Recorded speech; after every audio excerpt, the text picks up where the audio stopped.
colleagues in a minute or two to join us. If not, then you'll all be blessed with a committee of one for testimony and questions this morning. But we'll be underway soon.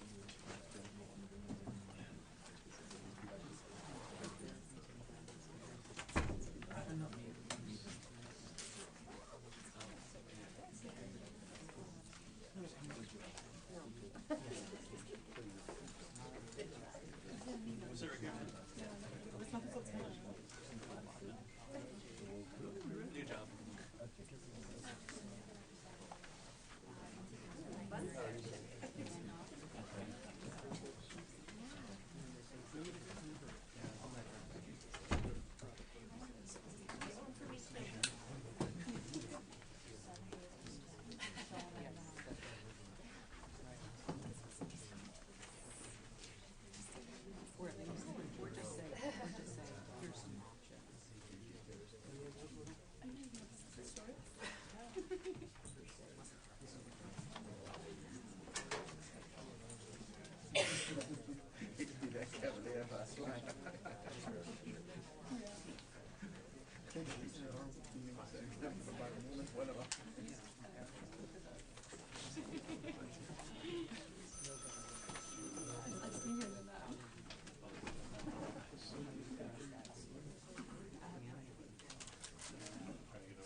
You want 26? Are you selling these? Yeah.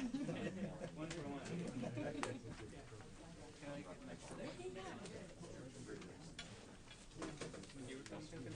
No, I don't. No, Empire hasn't extended that far. Good morning, everybody. I want to call this hearing to order. My name is Alex Padilla, Chair of the Senate Energy, Utilities, and Communications Committee, convening a third informational hearing in a series of hearings to review programs funded by the Public Goods Charge, which is due to sunset at the end of this year.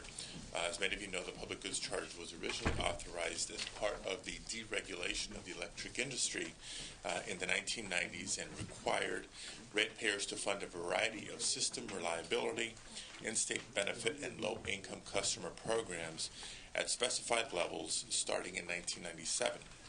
This funding was intended to ensure that these public goods programs continued even after deregulation. And since that time, the use of the Public Goods Charge has been modified by the legislature multiple times. The current structure was last reviewed by the legislature in 2007. Now, today we're going to focus on the funds allocated to programs other than PEER. Folks who have followed our hearings know that we've paid plenty of attention to how the PEER portion of these dollars has been administered, has been spent. The two primary other program elements are energy efficiency and the Renewable Resources Trust Fund. We will touch very briefly on the energy efficiency funds in the hopes that we will have yet another hearing sometime this spring to focus on energy efficiency more comprehensively. As a result, the Resources Trust Fund will be the primary focus of today's hearing. Before calling forward the LAO to begin their presentation, just want to acknowledge this is a Tuesday morning after a 3-day weekend. We're going to have some members coming in and out during the course of the morning, but we are being televised both for their benefit and any citizen of California who wants to watch us on TV. So we know that they are paying attention. Let's start with the first panel from the LAO, Tiffany Roberts and Mark Newton, to present their observations.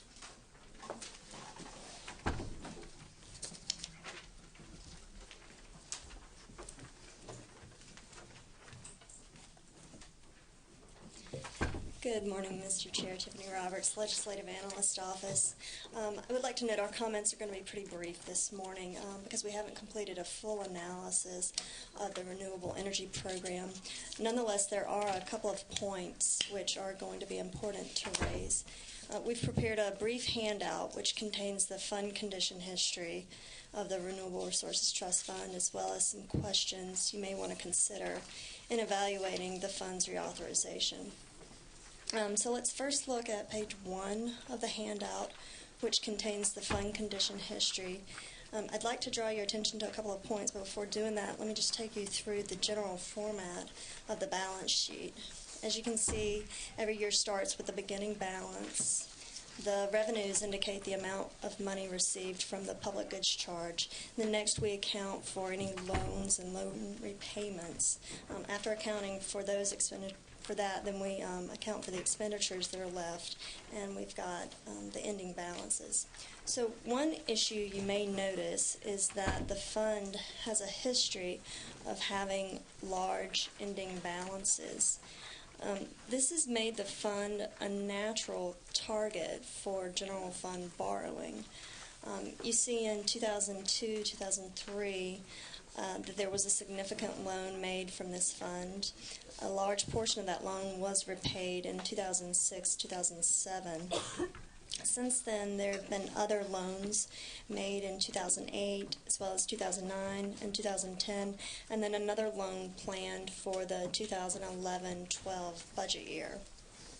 Additionally, over the past couple of years, there have been loans made to other departments, such as the Department of Fish and Game for its Renewable Energy Resources Development Fee Trust Fund, and to the California Alternative Energy Financing Authority in order to implement SB 77. Not only do large balances make the fund a target for general fund borrowing, but it raises other issues for legislative consideration, and we've noted a couple of these issues on page 2 of your handout. From a budgeting perspective, large balances generally raise a red flag and may indicate the possibility of over-budgeting. We recommend that the committee explore with the Energy Commission the reasons for this situation. You may want to ask some of the following questions of the Commission. For example, is there an insufficient demand for these monies? Could this be due to a disconnect between the program's statutory parameters and the current renewable industry needs?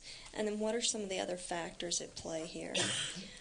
Going forward in evaluating the need for reauthorization, the committee will want to explore how well the program's statutory parameters fit within the context of the state's current renewable energy goals. And the committee may want to ask the Energy Commission how these programs could be improved in order to more strategically align with the current renewable industry needs and to better advance the state's energy goals as well. That completes my comments. Thank you very much. So the questions that you're suggesting that we ask of the Energy Commission, we certainly will during the hearing today.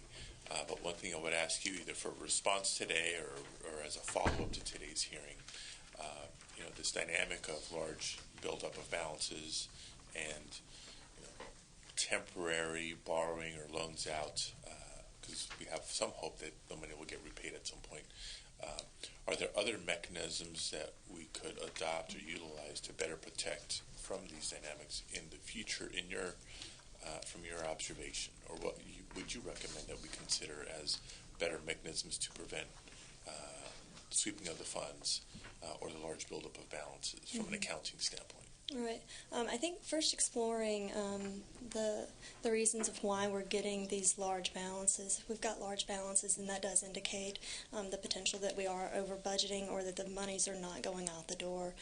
So I think first and foremost, making sure that the parameters, the statutory parameters, are aligned with the program in order to even prevent those buildup of funds in the first place. There probably are some other mechanisms as well. We'd be happy to explore that and get back to you. Okay.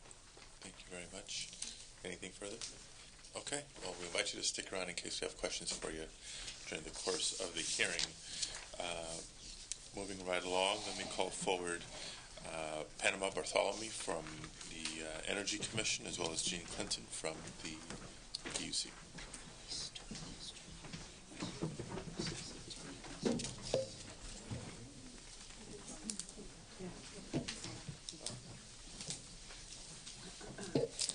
Good morning, Mr. Chairman, and happy belated birthday. Thank you. And Ms. Smith, good morning.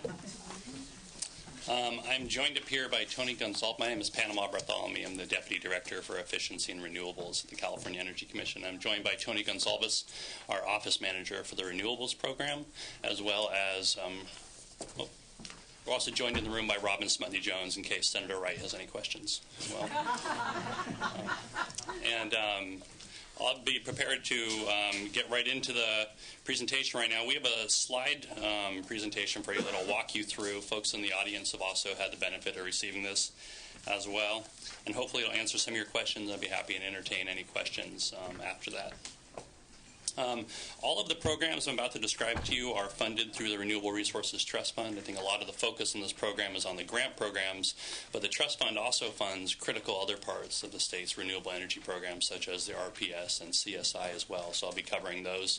I think staff has done a very admirable job on the write-up that they provided to you, and so we're just going to allow us to move pretty quickly through about a 25-slide presentation. Should be able to wrap up in about 15 minutes.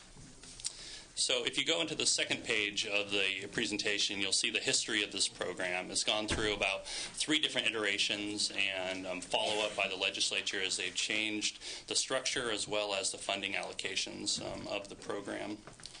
On the next slide, slide 3, you will see the major components of the current program and then grayed out some of the old parts of the program that were eliminated by the legislature. And so the current program, highlighted in white, is the existing Renewable Facilities Program, the Emerging Renewables Program, and the Consumer Education Program. And eliminated by the legislature has been the New Renewables Facilities Program and the Customer Credit Program. We're not going to focus attention on that, but we'll be happy to answer any questions you like if you want to get into the history of the program. At its core, the Renewable Energy Program is legislatively mandated to optimize public investment, increase the quantity of renewable energy and all of its attendant benefits, while also giving concern to ratepayers as well as system reliability, and then supporting emerging renewable sectors in California. In the bill, there is no, in any of the legislative mandates for this program, there's no statutory quantitative goals for the program except for the New Solar Homes Partnership, which calls for the collection and disbursement of $400 million for solar on new homes. It is a more general program calling for the focus to be on supporting renewable energy development in industries in the state of California. On slide 4 is a history of allocations and the changes in allocations over time to the various components of the program. Moving from left to right, you can see in the dark bars represents the annual allocations between 1998 and 2001. For the different components of existing renewables facilities, emerging, and so on across. And then all the way over onto the right, the more yellow bar represents the current allocation amounts from 2008 to 2011 for the various programs. So you can see there's been pretty significant shifts in the allocations between these programs for the renewable energy program. Slide 5 is a representation of how the Renewable Energy Program currently supports some of California's key renewable energy policies, including an accelerated RPS, California Solar Initiative, our state bioenergy goals, and then the AB 32 greenhouse gas targets as identified in the Air Resources Board's scoping plan. Now going to transition into details on the specific programs. Starting with the existing Renewable Facilities Program. The goal of this program is to keep online existing facilities that we already have in California. Some of the cheapest renewables that we can use are the ones that are already built in California, preventing the need to build new capacity as we look to achieve our goals. And so what the existing Renewable Facilities Program, or the ERFP, represents is an opportunity to provide production incentives for generation from existing facilities in California, and eligible technologies being solid fuel biomass, solar thermal, and wind. The next slide, slide 7, shows results of the program from 2008 to 2010. It shows the number of projects the program has supported, the capacity, the generation, as well as the payments that have been made. You will see that other, the second line from the bottom represents a significant amount of projects and generation. These were small hydro, landfill gas, geothermal, and other projects that we supported early on in the program that have now moved on to more stable contracts with utilities and no longer require support from ratepayers.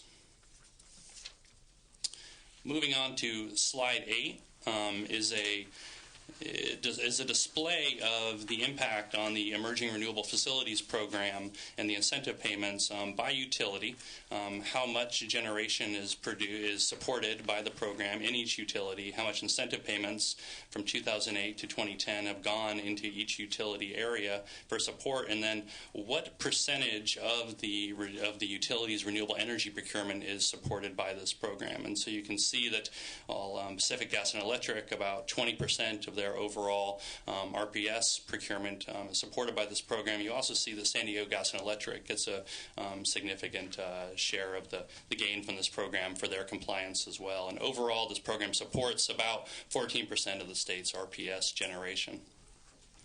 The last slide on this program represents and you'll see a repeat of this slide a few times as we move through the different programs. It shows the percentage of the existing Renewable Facilities Program payments that have gone out to each utility, as well as the percentage of overall Renewable Resources Trust Fund collections for each utility as well. So it just allows you to see a comparison of where the money is coming from, which ratepayers' money is coming from, and which benefits are coming out of the programs back to those same ratepayers as well.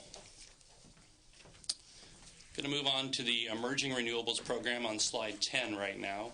The Emerging Renewables Program is very focused on the state's distributed generation goals and starting to build up new markets for distributed generation technology.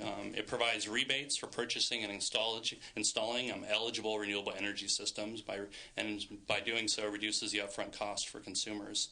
A significant change in the program went into effect on January 2007 with the passage of CSI, California Solar Initiative, and the implementation of the New Solar Homes Partnership.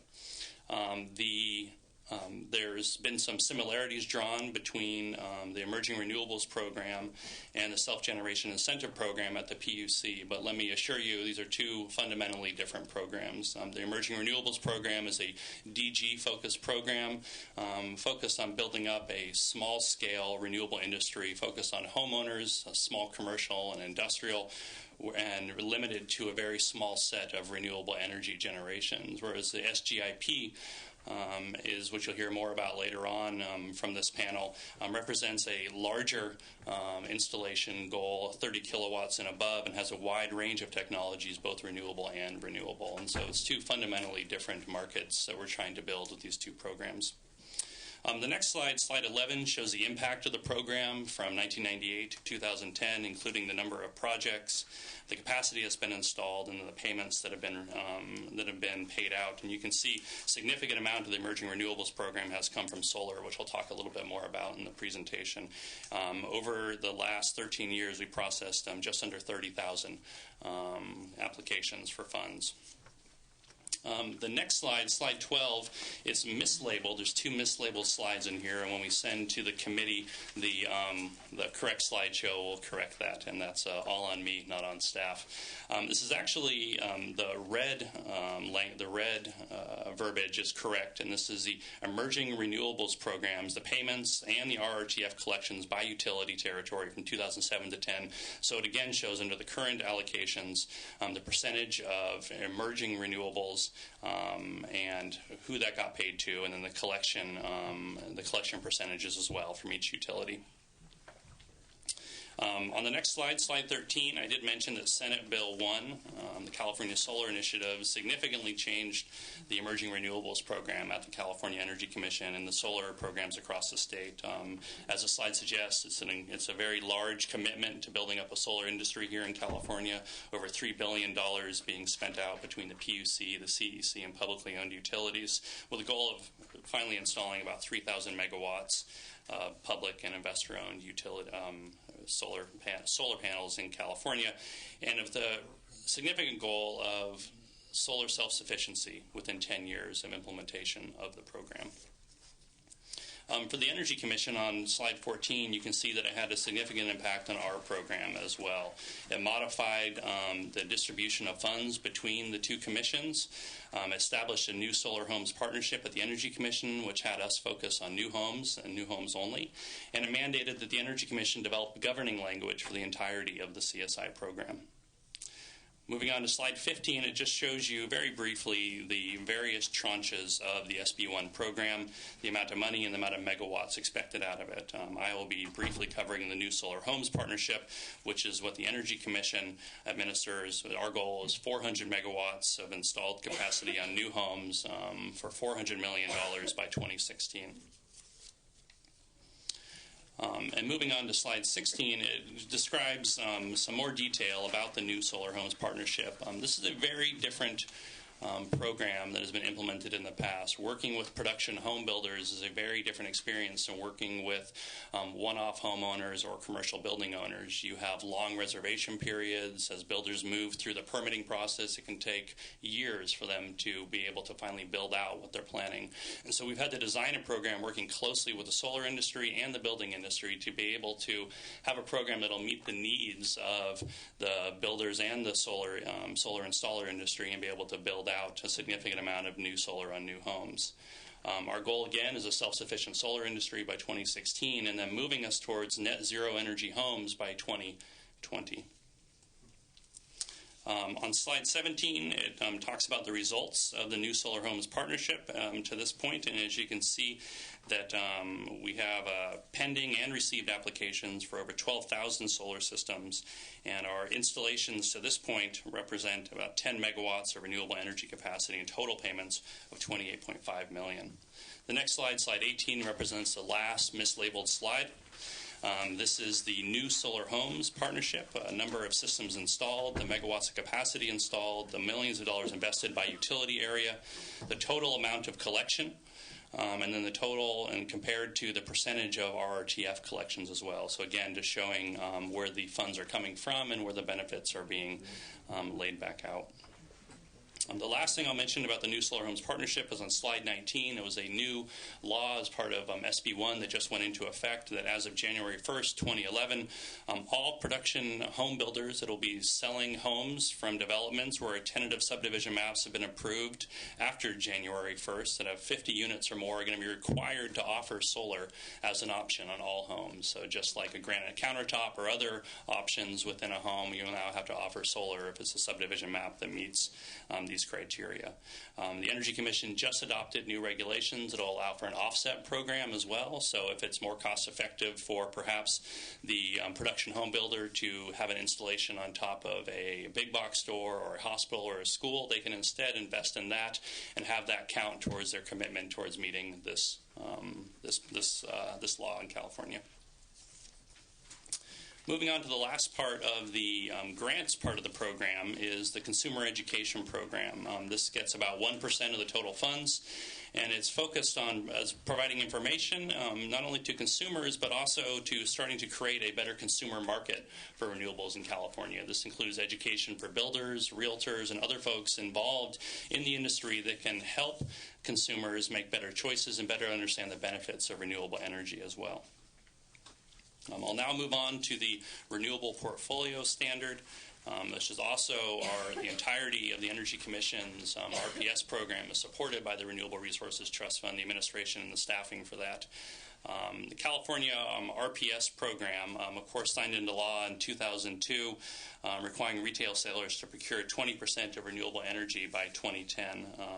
Publicly owned utilities have set their own RPS goals, and it's an intent of the legislature that they also have a 20% by 2010 target. State energy agencies, as well as the Air Resources Board, have adopted policies trying to push the state towards 33% renewable energy by 2020.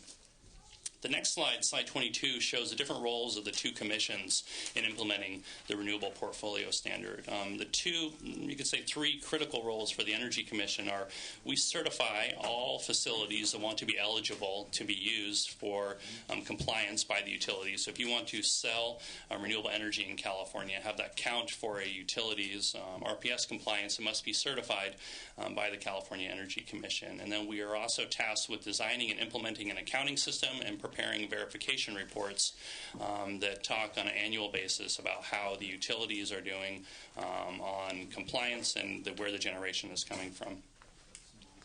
The slide 23 shows the results of our certification program. We certified over 651 facilities, and this just gives you a breakdown of all the different facilities in California that we've certified.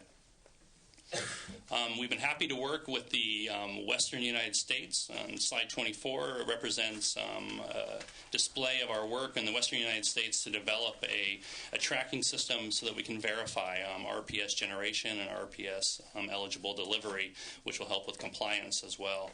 It's been a great partnership. It was launched in 2007, and it allows us a Western-wide ability to track and verify generation. And this allows us to look at generation that's coming in from all over the West into California.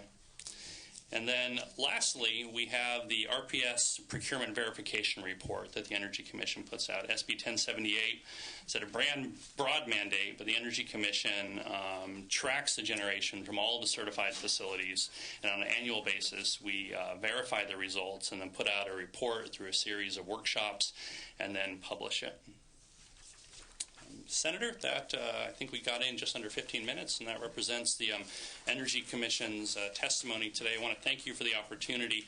While a lot of the focus of this program is on the grants that the program gives out, I think also a significant part of this program, about 2/3 of our mandates on renewable energy are also supported by the Renewable Resources Trust Fund as well. And so we look forward to a long legislative session of working with you and the committee members on looking about the future needs of the state around renewable energy goals.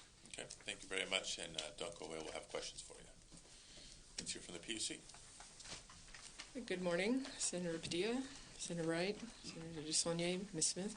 I'm Jean Clinton. I'm the Climate Strategies Manager at the California Public Utilities Commission. To my right is Molly Sturpak, who is with also the PUC and the supervisor of our solar distributed generation section. So we'll share this brief presentation to cover the basis of both the larger scale renewables, brief framework on the efficiency, and then more on the DG side. The handout that we have for you this morning starts out with a little bit of emphasis on the component of rates, and we present that to give context for people who are wondering where did the funds come from for some of the different renewable programs and the DG programs. So I won't take you through a lecture on the component of rates, but it's there for reference. And then we have a slide that sort of explains from the different components of rates where the funds come from for both efficiency, for the R&D that we talked about a month ago at the previous hearing, and also for the renewables and the distributed generation programs. So slide 4 presents the actual dollar amounts for the most recent calendar year 2010 that shows the different amounts of funds that come forward for the different components of what is referred to under the public goods charge as sort of the 3 arenas of efficiency, renewables, and research. So this is just to provide some context on that. We have one slide on the energy efficiency side, which shows where the funds are deployed by sectors and programmatic areas. You'll see that over half of the funding goes to residential and commercial businesses for energy efficiency programs. And there's another about 10% of the funds that support local and state government programs and activities, which we've broken out since people are frequently curious about that. I'll move on now to talk, per the focus of today's hearing, on the renewable side. On slide 6, we present the projects that have received contracts for the interim period that Panama Bartholomew referred to, which was in January 2007 when the formerly known Supplemental Energy Payments Fund was transferred to the jurisdiction of the PUC for awarding of projects. And this is an accounting of how that $750 million of transferred funds was allocated for a total of 1,800 plus megawatts of renewable projects. The data that we show you gives you the projects, whether they're online yet, which service territory they're in, their size, their technology, and their location. So we track that kind of information for all the projects. Then moving on to the sort of a general statement of how we oversee the renewable portfolio standard going on an ongoing basis. We have a graphic that presents that we approve the contracts, we approve a procurement plan, a 10-year looking forward procurement plan for the utilities, including what it will require in renewables procurement to comply with state law and regulations. The utilities then hold a solicitation in a competitive market to solicit projects. They then negotiate contracts. They sort of match the profile of the projects on what we call a least cost, best fit methodology. And if I could just elaborate on that concept, the best fit is perhaps as important as the least cost. The best fit looking at what time of day and what seasons of the year are these facilities going to be producing power? Are they 24/7 operations? Are they only, summertime peak, or are they winter peak? To try to match when their production is going to be available relative to the demand for electricity in the state. Slide 8 presents the increasing development and construction of new renewable capacity under the RPS program, rising to 1,700 megawatts of new renewable capacity that has been brought online since 2003. And there's some statistics there that also tell you the number of projects, their megawatts, and how many are in-state versus out of state. So on a megawatt basis, 44% of those new projects are in California. The slide 9 gives a different cut at this, which is to look at the fuel resources that are drawn upon by the large investor-owned utilities that we regulate, as well as the electric service providers and the multi-jurisdictional utilities, such as those who also serve in Nevada or Oregon. And what you will see from this slide is that for the IOUs, the vast majority of energy production under RPS is coming from geothermal, followed by wind, and then the third largest category, biomass. And the other types of entities that are subject to RPS have slightly different mixes of fuel. With that, I'm going to turn over to Molly to talk about the DG side of the house. Good morning, Senators. So the CPUC oversees two programs that I'm going to discuss today. These two programs are complementary to the efforts, the New Solar Homes Partnership Program and the Emerging Renewables Program that were described by Panama. And while these programs are certainly in related areas, the programs are indeed distinct from the programs that are offered through the Energy Commission. So starting on slide 10, we oversee the California Solar Initiative, which provides solar rebates to all IOU customers other than the new homes. And we do this through a program it has a $2 billion budget, and it has a goal of almost 2,000 megawatts of new renewable generation by 2016.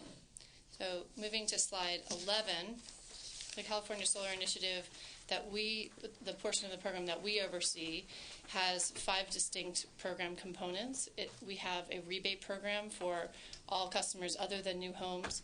We also have 2 low-income programs.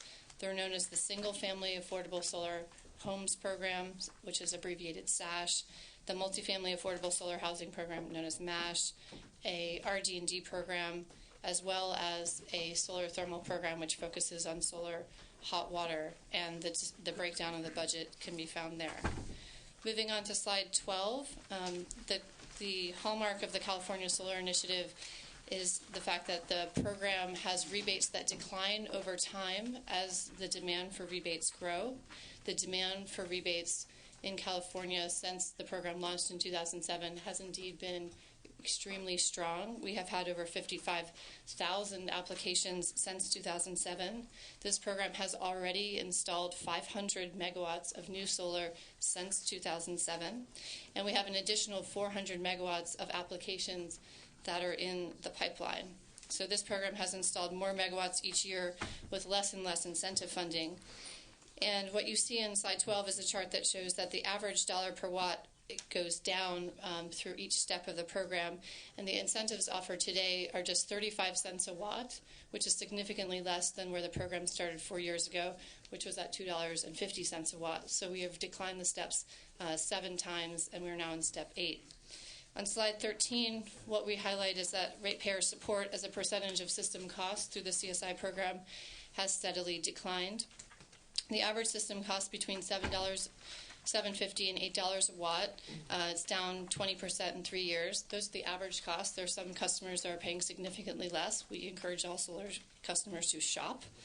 CSI rebates have reduced faster than system costs, and they now, where they started at about 25% of system costs several years ago, they're now just covering 4 to 5% of system costs. And of course, the program provides other benefits like consumer protection, warranty requirements, and so forth.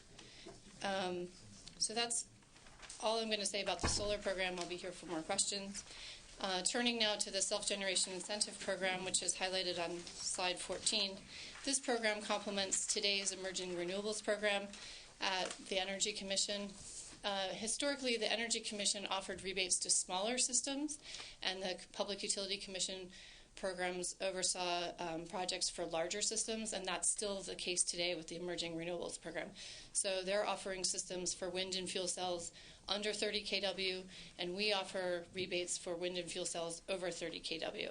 And they really are two different distinct markets, and there isn't, and while they're the same technology, there's a different focus to the two programs. So the goals of the SGIP program, since it launched in 2001, were to reduce peak load, and then recently SB 412 in 2009 added a goal to that the program should help reduce greenhouse gas emissions. So the program has a budget of $83 million a year, $75 million of that is for incentives, and we are currently considering adding other technologies into the program if they can meet the statutory goals that were established by the legislature in the SB 412 in 2009. So we're diligently working on that at the Commission. And then lastly, the last slide just highlights that since the inception of the program in 2001, the SGIP program has funded about 1,300 projects for about 355 megawatts. And you'll note the first line of that table shows that this program historically funded the large solar systems in California prior to the inception of the CSI. So about 130 of those megawatts I just mentioned were solar megawatts. And the ERP program, of course, used to fund small solar prior to the inception of the CSI in 2007. So with that, I will pause for questions. Thank you very much. Thank you very much. Let's first of all welcome Senator Wright to the committee. I know Senator DeSaulnier will be in for a minute. He'll be back momentarily. This is a reminder to Senator Wright. This is our third in a series of hearings on the public goods charge. Today we're focusing mainly on the Renewable Trust Fund and just slightly on the energy efficiency program funded by the public goods charge. First question I want to ask Panama. At the beginning of your presentation, you mentioned that there were, quote, no statutory quantitative goals for the program. Was that the public goods charge in its totality or specifically the Renewable Trust Fund? So there was an exception in there, the New Solar Homes Partnership, but you're correct. That was the Renewable Energy Program and the Renewable Resources Trust Fund. So it's not tied to a 20% renewable portfolio standard. It's not tied to a certain generation goal at this point, sir. So let me come back to that in a minute, but start with just a broader question. How do you think the program is going? If you had to give yourself a grade, what would it be? We think that we've implemented the program given to us by the legislature extremely well. We've had a significant change in the renewable energy industry since over the life of the program and over the life of the New Solar Homes Partnership in particular, a significant downturn in the housing market. And so we feel like with the limited flexibility given to us by the statute, we've been able to meet many of the goals of the program. We've kept on a significant amount of generation and moved a significant amount of existing facilities off of public dollars and onto sustainable contracts.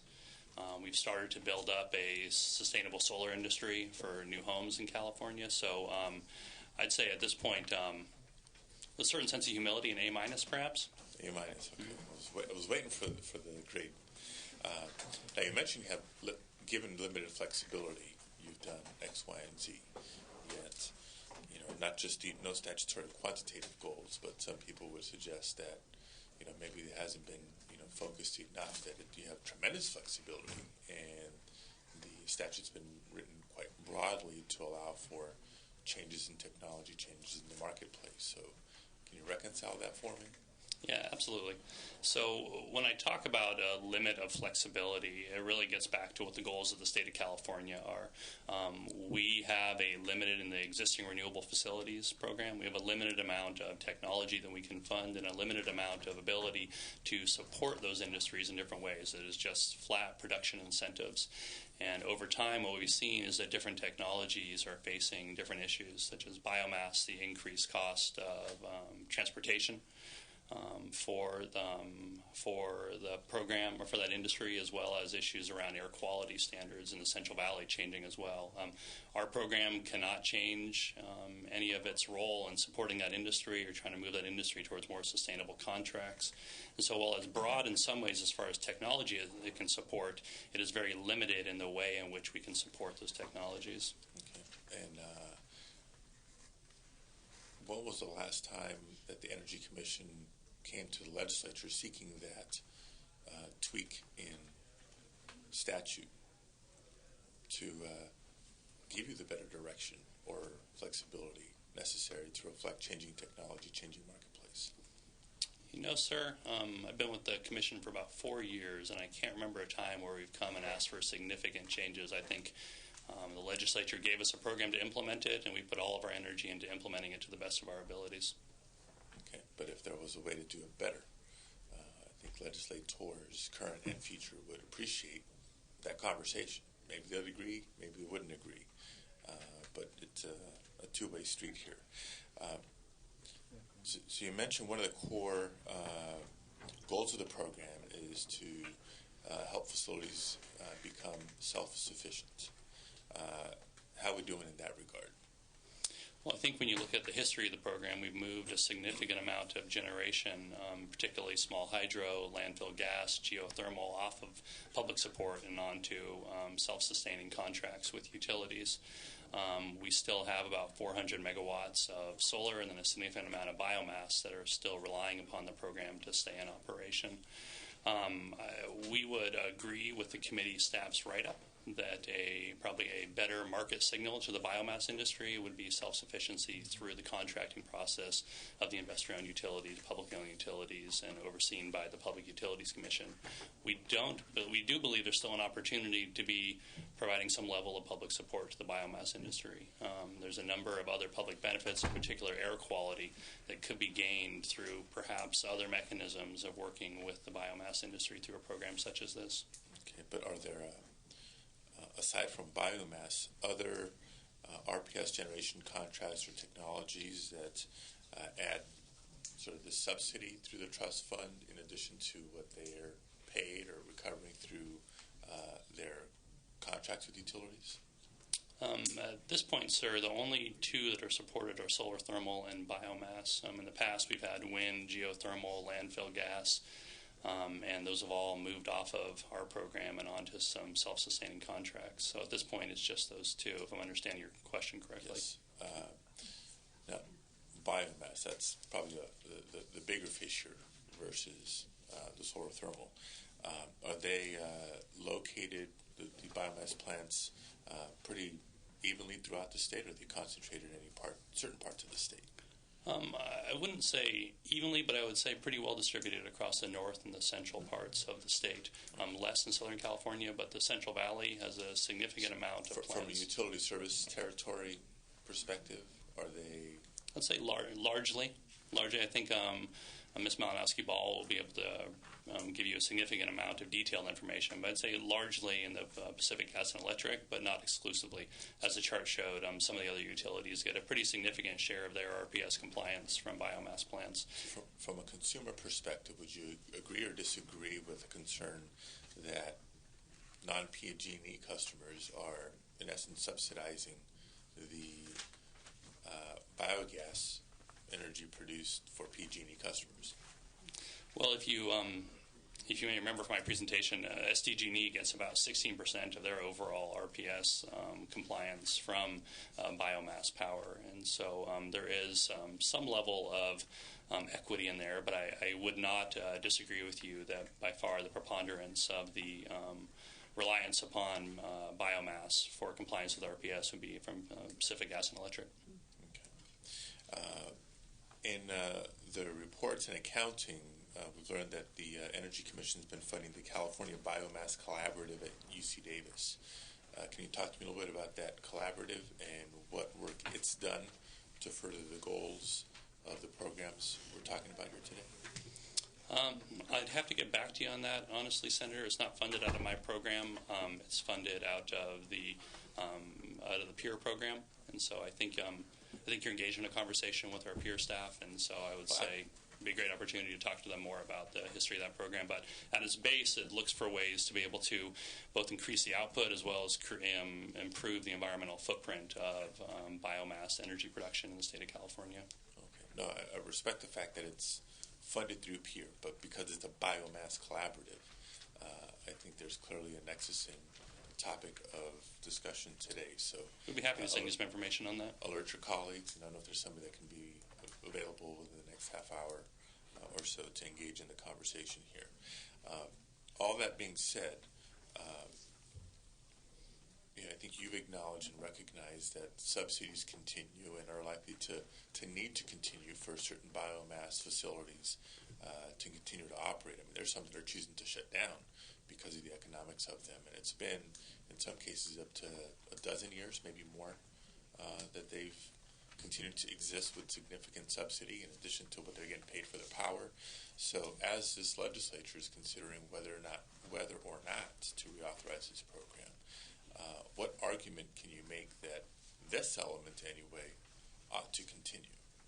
Sure. So there's an old saying that the fastest way, the first step to getting out of a hole is to stop digging it.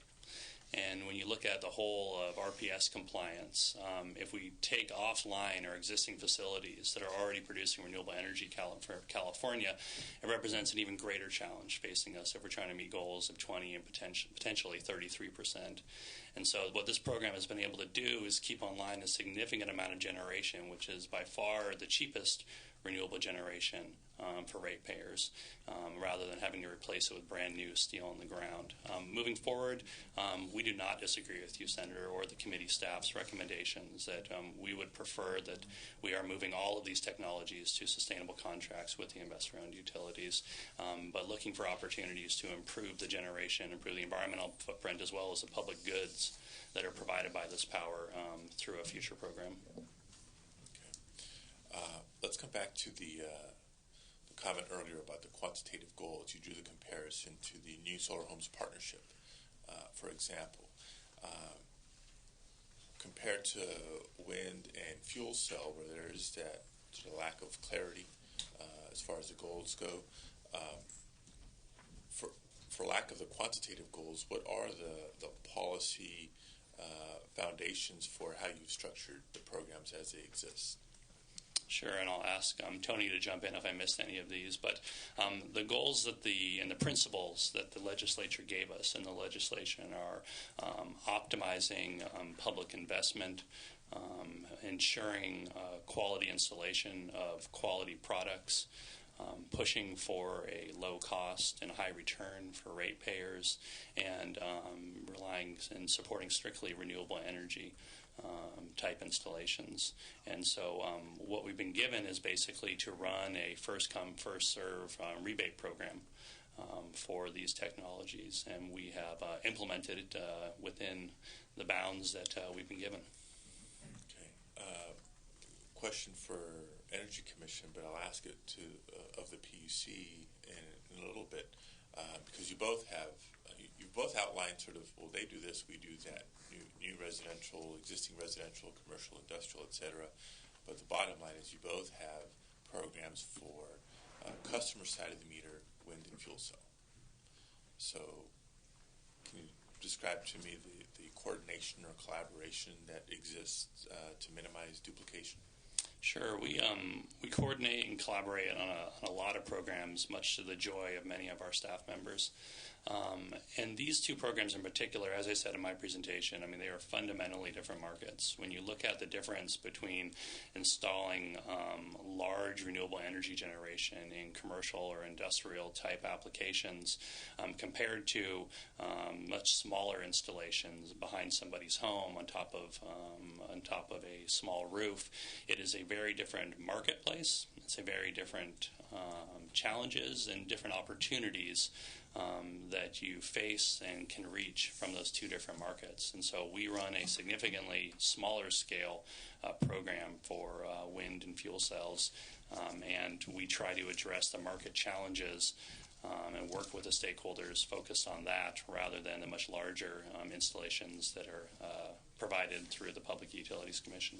And it's greater versus less than 30? Correct. Just the logic behind that number, and has that number changed in the last decade?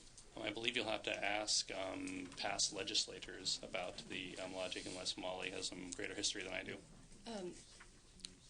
I believe that when the Emerging Renewables Program started, it had a finite budget, and so it focused on customer side of the meter under 30 kW. After that program got going, I think that the legislature and the PUC recognized that there was an opportunity to actually expand that program to larger systems. And so the PUC stepped in with the self-generation incentive program for all systems, including solar, greater than 30 kW. So until 2007, the distinction between the programs was always the California Energy Commission focused on small, the PUC focused on large, and then in 2007 we mixed it up with solar. They focus on new homes, we focus on everything else, but the historical breakdown still remained within the ERP and SGIP with respect to wind and fuel cells. Okay. I just sometimes wonder if it's not worthwhile to revisit what that number is, given improving technologies, improving efficiencies, and performance. Maybe that 30 can become 35 someday, or maybe there's just so much activity in the lower tier where maybe it drives that number down. So just something to think about.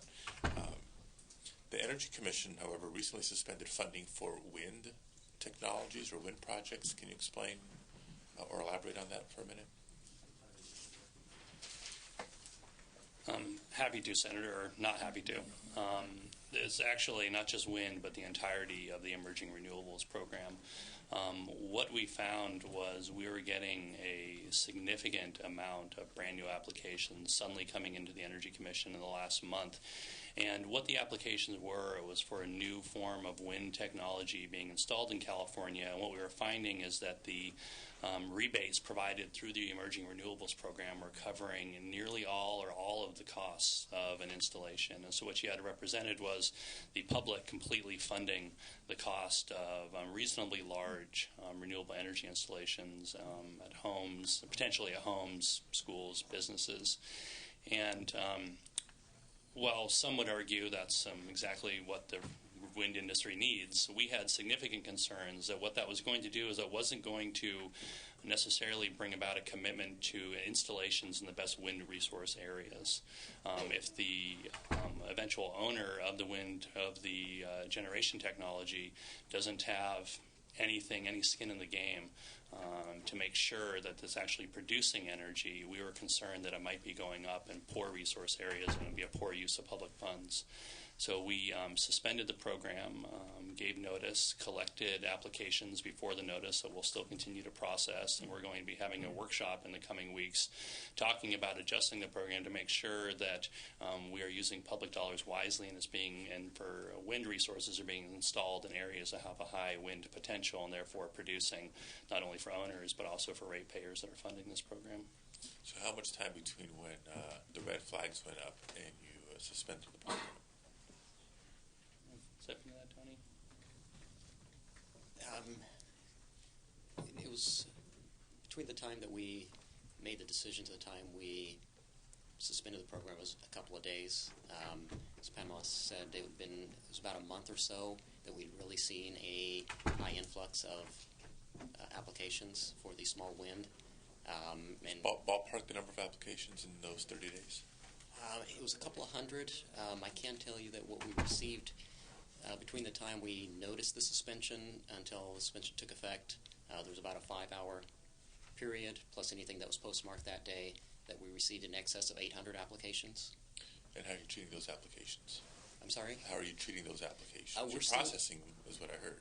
Right. We're still looking through all of them. We need to assess whether they are complete. They need to be complete applications to be considered.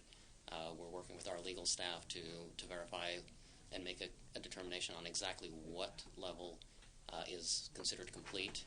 And so we're still working through all of those and trying to make those determinations before we truly go through and make a determination on all of those applications. But if they're deemed complete, then they get the money.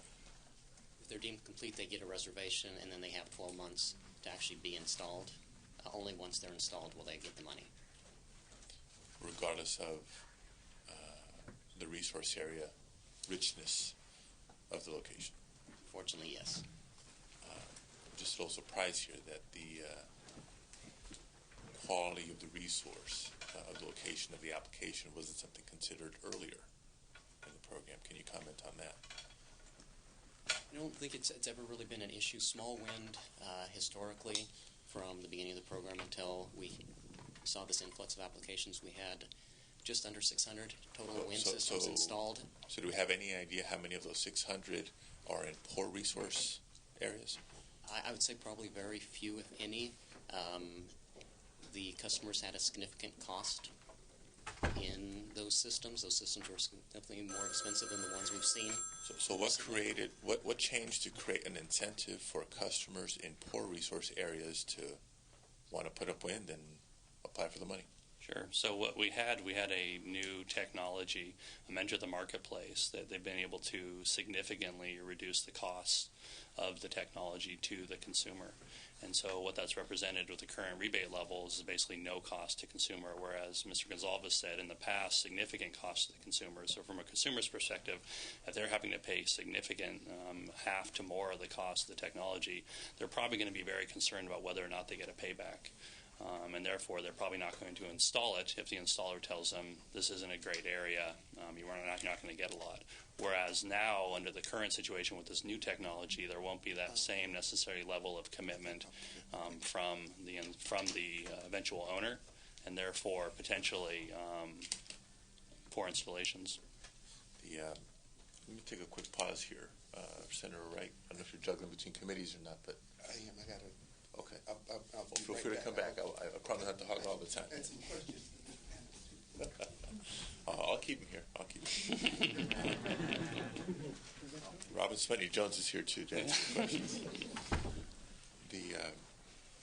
So describe to me what this technological breakthrough was that all of a sudden vastly improved. Was it the balance sheet, or was it the performance, or both? I think it's a combination. It's probably more the balance sheet. These are wind systems that are designed for the very, very small size.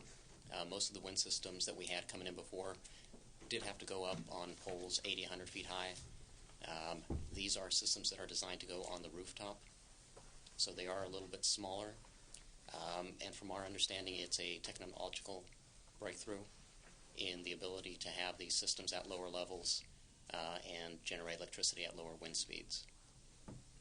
Is it the shape of a blade? Is it a new lubricant that allows something to spin with less friction? I apologize. I don't know exactly what it Just was curious, that allows them to be more economical. Because wouldn't it be great if that was something funded through the PURE program Apparently doesn't need it, sir. anymore? All right. But how much, in addition to talking about balance sheet, does a 30% federal tax credit play into this? Is that something that your consideration or evaluation of applications considers? It does, and I apologize. I don't have the exact answer for you. Perhaps some of my staff can forward it to me. But I believe that the 30% tax credit is net of rebates. So therefore, if the system cost to the customer is zero, then there wouldn't be any tax credit for them to claim. But if our incentive went down incrementally, the customer would still benefit, maybe even more so, from that federal rebate. I believe they would still benefit. It wouldn't be more because they'd only benefit from the portion for which they paid. So it would be 30% of their out-of-pocket. Just wondering if there's a way to reverse that for our benefit and stretch California dollars further. Has that been considered? I don't know if we have. That certainly would have to interact with federal requirements, but that's something that we can look into. Okay. Let me take a time out on my questions and turn it over to Senator Wright. Some of these, when I look at when we're buying renewables in a standard system, you'd buy like 130% to cover the system and ensure reliability. If you're adding resources that are intermittent, what does that make your percentage go to?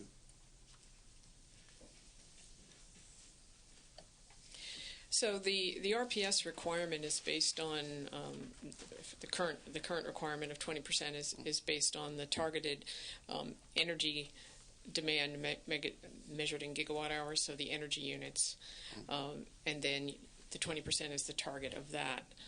So the firming and sort of reliability factor is always exogenous to the calculation of RPS as a percentage of the electricity demand or sold to the customers. So how much more do you have to buy? I guess my point is there's no extra because of the reliability aspect, because the calculation is based on the customer demand or sales, and the reliability requirement for system adequacy is exogenous to the calculation, because the calculation is based on the sales to the end users. Okay, so if I'm buying something that occurs at 5%, but I'm paying 100% for it. Oh, you're talking about the availability of the renewable resource. If I'm buying something that doesn't work all the time, if it's intermittent and I'm buying it, then that means I have to buy more. The exogenous character notwithstanding, I'm just trying to figure out how much more you have to buy. So my apology, I misunderstood your question. So I referred in my remarks to the sort of least cost best fit calculation. Right. So part of our procurement plans that we approve for the utilities is what is the total demand of the customers, and then what mix of resources are going to be necessary to meet that demand. And that mix goes to not only the amount of energy available over the course of the year, but also the amount of energy that's available in certain seasons and times of day. So by taking a portfolio approach, one invests in other types of resources to sort of balance the intermittency of, say, wind or solar in terms of when they're available. So the balancing can occur both from renewables and from non-renewable resources. So in the case of biomass or geothermal that are 24/7 operations, those are available at times when some of the intermittents aren't. And there's also the ability, obviously, to use fossil generators to do that balancing. So I guess, clearly, if you've got a biomass or some of the geothermals, which are dispatchable, in that instance, you wouldn't have an issue. I'm specifically looking at the non-dispatchables, and I'm going back to when the DRA said that you do a very poor job of actually securing the least cost best fit. That was on page 11 of their report, and they said that you don't do that very well, and that, in fact, you don't do a good job of considering it, and that you buy a lot of stuff that was not least cost and or best fit. So I'm going back to try to then understand how much are we having to procure over 130%, which would be a standard operating system, and then I want to try to quantify what that cost is. I understand your question. I didn't bring that information today because I believe that the focus of this was on the renewable discussion of how we invest in renewables. But it is. But that is a part of, I mean, I'm just trying to figure out how much, the next part of that question would be the over-market cost. And I could calculate that if I knew how much over 130% I was buying, because everything I buy over that is extra. Now, notwithstanding how much more I pay for it by fuel type, but if I'm buying things that don't work as well, and if the PUC is not monitoring the least cost best fit, now again, that's the ratepayer advocate's office, that's not me. But if you're doing a poor job at least cost best fit, then that means I'm buying stuff that I then can't use. And if I'm buying stuff that I can't use, then I want to know how much am I paying over, which would move me to, to another question would be, there have been several references made in the presentations to greenhouse gas.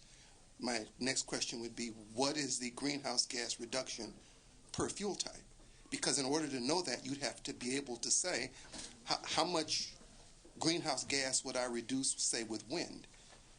And in order to calculate that, then I'd have to know how often does it occur, when do I get it, and then how can I use it? Absent being able to say that, then, I'll answer my own question. You have no idea what the greenhouse gas component would be, because you'd have to know a whole lot of sources of information before you could even do it. My problem becomes is that I've seen these references laid out, and I've never seen any quantified example of how you get there. So at the risk of saying that somebody just pulls it out of blue sky, to me it appears that it's just pulled out of blue sky. Because if you can't calculate an offset that says I don't use this one as much, then that means that you don't know how much you offset, which means that relative to SB 412, then there's no way you could know that unless you could do the entire cycle of that piece of energy to calculate what in fact you serve. I would argue that you probably don't save squat, because if saving greenhouse gas was my objective, I wouldn't buy renewables. I'd do a number of other things. And there's a different savings that you could calculate given how often they occur. I mean, even if you took probably the best one, which would be, to me, a geothermal, it ain't zero. If you've ever been to a geothermal plant and smelled the sulfur that comes out of that sucker, it ain't zero.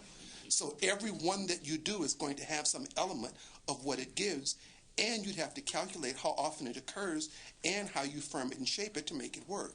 So absent knowing that and having a full calculation, you don't know what the hell you're talking about when you say greenhouse gas reduction, unless you just make it up. And I'm sure you wouldn't come here and say we just make it up. So absent seeing the formula as to how you get there, then anything relative to greenhouse gas, you would have to say, we don't know. Senator, I think that the best response I could give you today is that in the context of greenhouse gas, that we clearly have a system in California where there are metrics and reporting requirements for greenhouse gas emissions from the generators.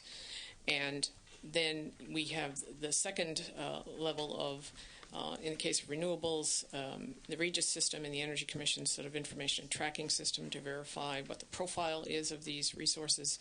And then we have the contractual mechanism where the generators, to the extent they're not utility-owned, are selling their power to the utilities, and the contracts deal with the compliance obligation for the greenhouse gases and who bears the burden of those. So I think we have a fairly robust system in place to track, report, and price greenhouse gas profile. Let me try it again. If I've got a 13,000 heat rate plant or a 7,000 heat rate plant, I can calculate how much carbon is coming out of the plant.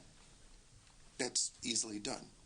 If I buy 100 megawatts of wind, I can't subtract 100 megawatts from that other plant, because that assumes that they work in tandem, and they don't. So given that I now have bought this, and it may only occur a portion of the time, then that means that I don't get to subtract 100 megawatts worth of value. So now I have to move into other means in order to make that calculation. So yes, clearly you can tell me, if I know the heat rate of the plant, I can tell you what the greenhouse gas output is. But if you don't know how much is being displaced, for example, most of the non-dispatchable resources have a virtual 100% spinning reserve requirement. So then that means you start off, you have to determine that given that I'm basically running the plant and putting my foot on the clutch, how much am I saving versus the other side. I'm just saying, it is to talk about a greenhouse gas reduction in an RPS context is a far more complicated process than you present here. What you just said is not true, because you can't do it with the information that you just had. It doesn't work that way. Even you will know how much each one of those contributed, but you won't know what was offset, because now you have to go back and say, how'd they back it up? What was the spinning reserve requirement? What was the reliability issue that made it work? If you don't know that, that's fine. Just say, I don't know. But to go back to this and say, oh, you don't know that. And absent knowing it, you can't know the information that's in this bill unless you just make it up. And I'm sure you wouldn't do that. So we need to have a better system for establishing whether or not there is, in fact, a greenhouse gas reduction, or even whether or not that what we're proposing for greenhouse gas reduction is the most efficient way to do it. I would argue that it isn't, because if I took the plant in Moss Landing and I took it from 13 to 7, if greenhouse gas reduction was my intent, that would be better than buying, say, 100 megawatts of something that was intermittent. If greenhouse gas was my only consideration, because I've now cut it down by almost 60 or 70% by simply reducing the heat rate of the plant. I'm saying that absent doing an evaluation, you can't know that, because what you buy, given that it might be intermittent, given that it may not work, given all the other issues, given that the ISO is going to require that they have enough power in place to back them up, there are a number of other things that we don't know. And then if you're also buying and you're not doing a good job at least cost best fit, then that means that we don't know what we're buying. We don't know how much we're paying for it. We're probably paying too much because you're not doing the analysis. On page 4 of the same document, it said that you don't turn down the contracts that they get, which would lead some people who look at this in an objective manner to say, what the hell's going on over there?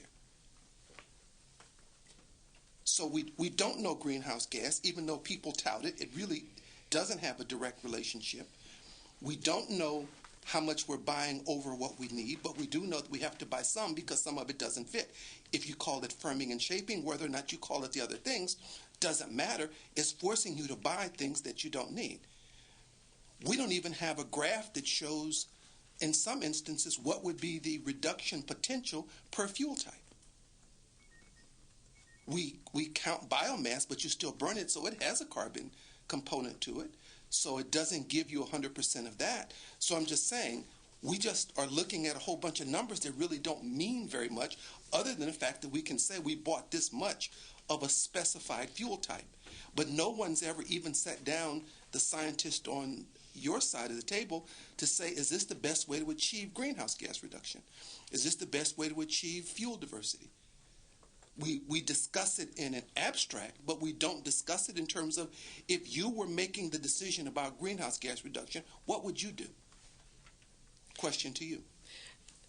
So I think the best way for me to reply to the sort of entirety of your observations is that the PUC relies on the long-term procurement planning process as a way to balance multiple objectives in the state.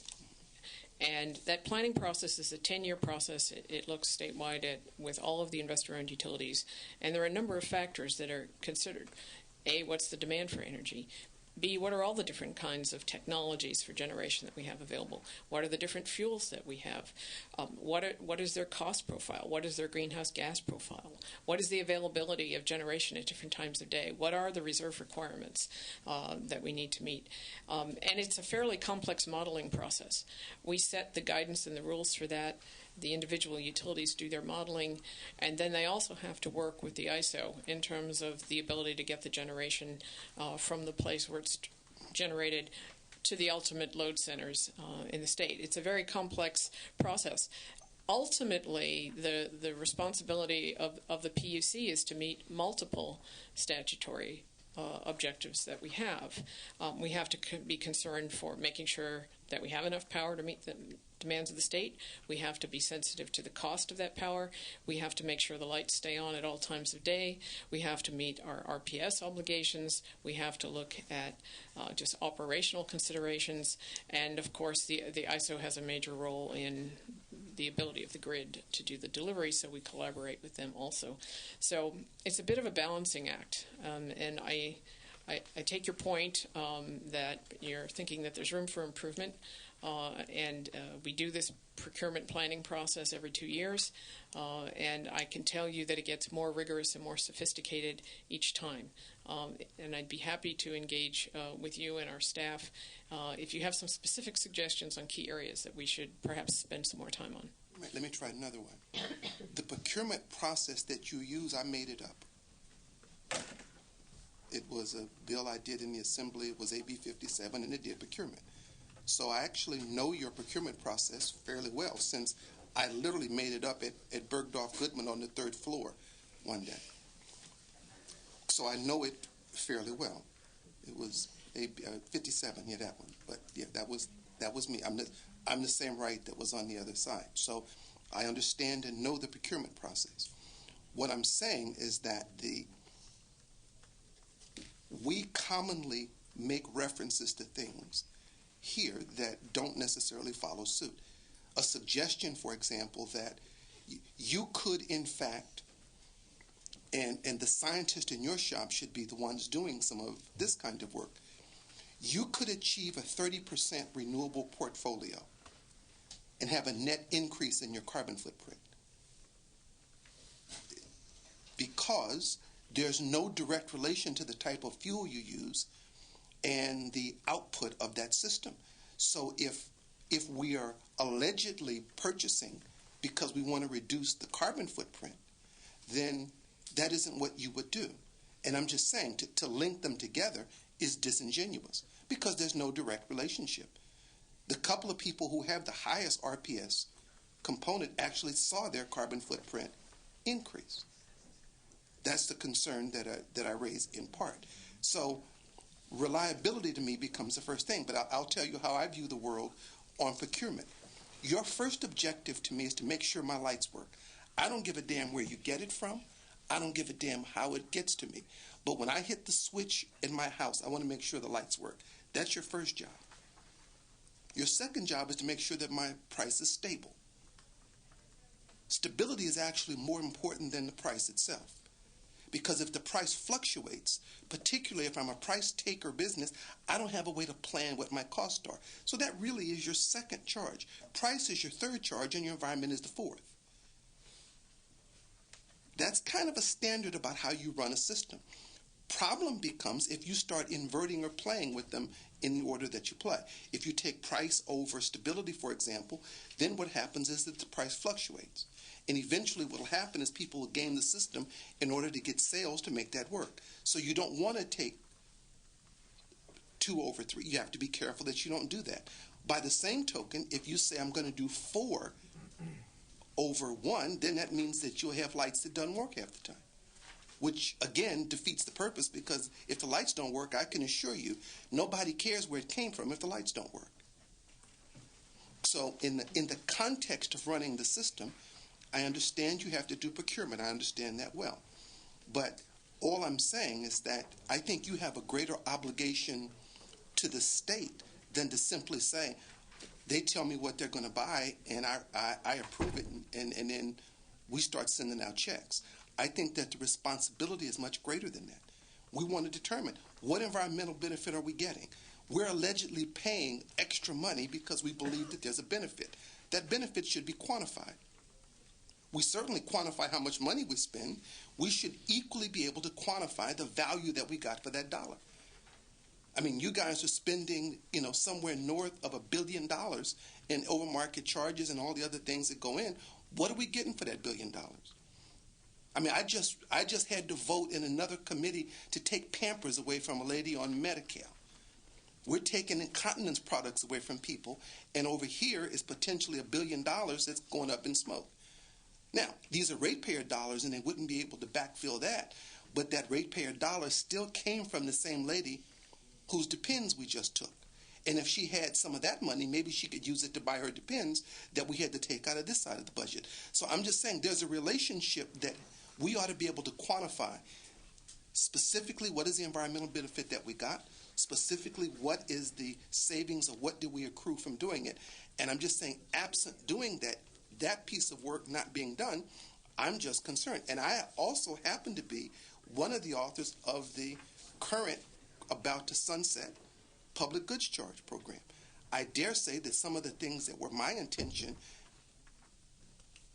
have expanded beyond in terms of some of the things that I've seen at both the commission and other places, because I was much more narrowly focused on energy efficiency and trying to get commercial buildings up where they could in fact reduce costs and some other things. So some of the things that I've seen, I'm like, I'll be damned. I realize I was gone for 6 years, but some of the stuff I've seen is really scary. But I think as a scientist administering a program that is allegedly bringing environmental benefit, I'd like to see a quantification of those benefits in a system context.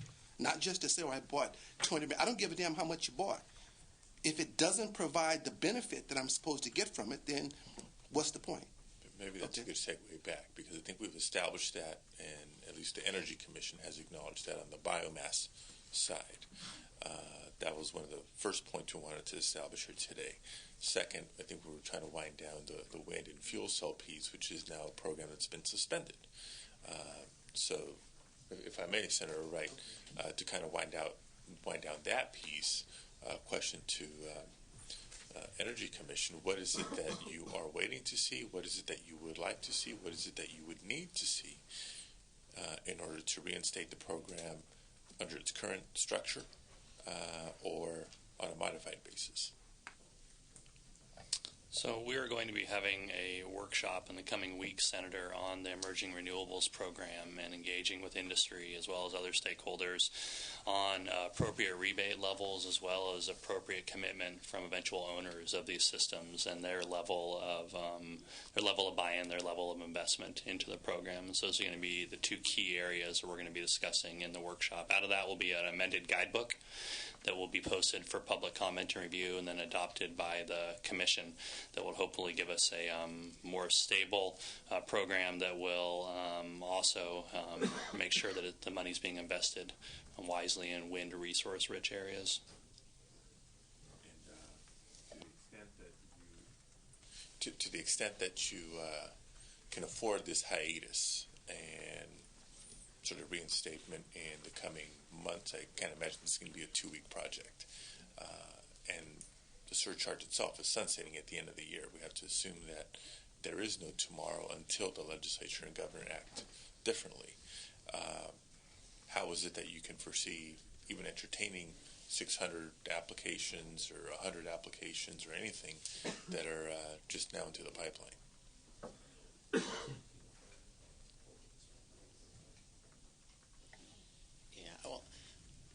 I think the suspension, so those applications that came in before the suspension took effect, we will continue to process those through the suspension period. They're considered to have come in before that time period, so we will continue. I think while we do have a suspension, that doesn't prohibit wind installers, fuel cell installers, from continuing to go out and seek sales. It is anticipated that we will be able to reinstate this within a couple of months. What we'll likely see is a greater influx over a short period of time once we reinstate. We also, as you mentioned, the collection of the funds sunset at the end of the year, but we do believe that we have the authority to continue to expend those funds that were collected before the end of the year beyond the end of the year.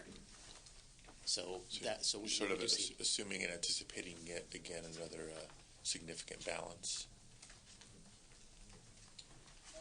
So just to build on what Mr. Gonsalves said, so we have the authority, which sunsets at the end of the year, to collect funds at the end of the year. We have continued authority beyond the end of the year to expend those funds moving forward. But if you only have a little bit left at the end of the year from what you've collected, you only have a little bit to spend after sunset. If you have a lot left that you've collected, then you have a lot to spend after the end of the year. And that's my point. Are we facing or on track for yet another significant ending balance here at the end of the year?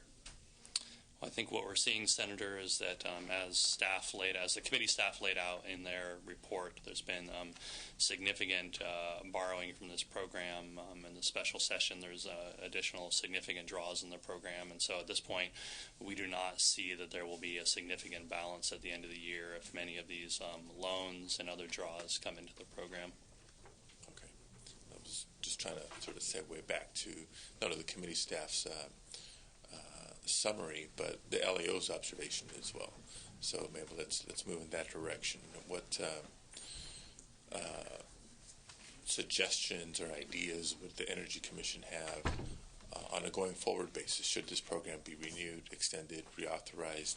Pick your terminology to address those very issues of the significant balances accruing from time to time, either from a program structure standpoint or an administration standpoint.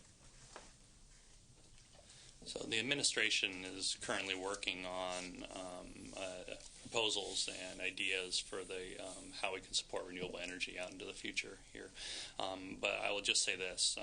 We look at very ambitious renewable energy goals here in California, whether it's utility scale or distributed generation. And what we don't have right now is a strategic program that allows us to focus on what those major market barriers are to accomplishing those goals.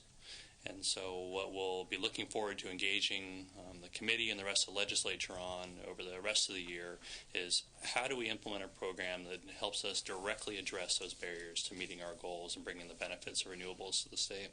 Okay. Well, let me give you one example or counter example here. We mentioned both from a clear quantitative goals standpoint, if nothing else, that the New Solar Homes program was something to consider and look at. Not just from a clear goals standpoint, but from an administration standpoint. Correct me if I'm wrong here, but under the New Solar Homes program, IOUs collect a surcharge from customers, transfer that funding stream, if you will, to the Energy Commission, which then contracts back to the IOUs to administer the program, and the IOUs bill the Energy Commission. It seems like a lot of money moving back and forth for what's at the end of the day done outside the hands of the Energy Commission. So could there be a better way to do it that you can envision here? So why have multiple entities? Accurate description of the current process and the process piece of it. We have contracted with the investor-owned utilities to administer the rebate processing part of this program. As you saw, we've had nearly 30,000 applications come into the program, and it's far more cost-effective to ratepayers and to taxpayers to be contracting that service through the investor-owned utilities. In addition, our program is intrinsically tied to energy efficiency and the energy efficiency rebates that are also offered through the investor-owned utilities to new production home builders. And so it presents a real level of efficiency for the program to be able to deliver both efficiency as well as renewable rebates to production home builders through the program. On top of all that, though, Senator, I would say that perhaps more now than ever is the importance of government oversight over programs and over industries. And what this current structure represents is we adopt the guidelines. We may contract out the rebate processing, but the current structure allows us to have a level of verification and measurement over the performance of that contract, and we still have ownership over the results and the accountability back to the administration and the legislature over that program. But on the energy efficiency piece, for example, this is one of multiple funding streams for energy efficiency programs. So are you suggesting that we don't have accountability or verification of the other elements? Not at all, Senator. Okay, just a different way of doing it.